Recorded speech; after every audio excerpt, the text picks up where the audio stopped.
Hello! This is the beginning and the introduction of a playlist that is full of videos walking through this newly published article in ISJ, Information Systems Journal. This is an article I published with Paul Lowry and Warren Rosengren and Thomas Fife, and it's all about the essential validation criteria for rigorous covariance-based structural equation modeling. This is an article we've been working on for 12 years off and on, trying to find the right home and the right content and the right way to convey the message.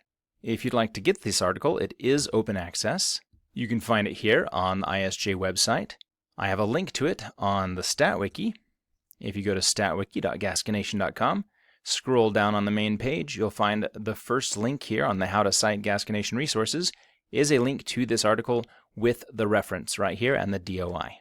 But that just takes you over to the ISJ website, where you can peruse it for free. The purpose of this article is not necessarily to introduce anything new. What I've found as I've taught SEM over the past 14 years is that as a professor, I need to assign so many different articles and books from different outlets and different decades, spanning back 50 years, and in some cases with more generic analytics topics spanning back 100 years, in order for my students to get all of the little things and the updates and the evolutions of methods and criteria in order to perform rigorous covariance-based structural equation modeling. Not only that, but often these articles and books are written in ways that are not very consumable to the lay scholar, to someone who is not already well versed in statistics. There are lots of equations and formulas, and the tools they use are various and not always consistent. And so while everything is out there that you need to know already to do good, rigorous SEM, it's not all consolidated into a single short article and written in a way that is easy to understand. We literally have 0 formulas in this article.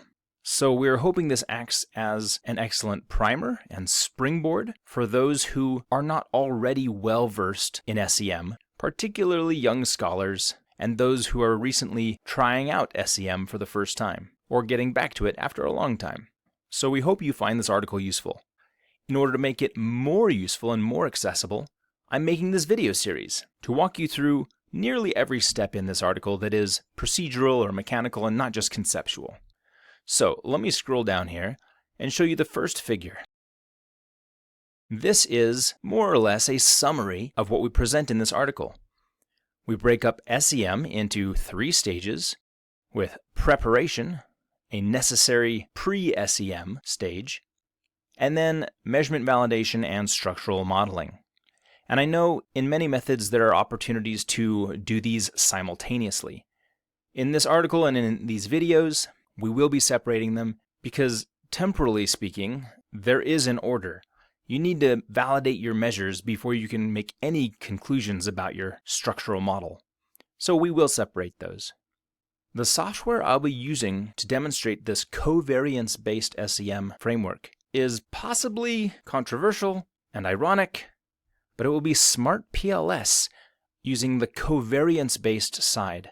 Again, I want this to be very accessible, so using a syntax-based application was not an option. Recent advances in SmartPLS software on the covariance-based side have made it very well suited to those learning covariance-based SEM for the first time. I will not get into the near religious battle between PLS and covariance-based and the merits of each and the failures of each. That's not the purpose of this article or of these videos. Plenty already written on that. Well, with that as an overview, I hope you enjoy this playlist. I hope you enjoy this article. Feel free to comment on the videos. I do respond to every comment, usually within 24 hours.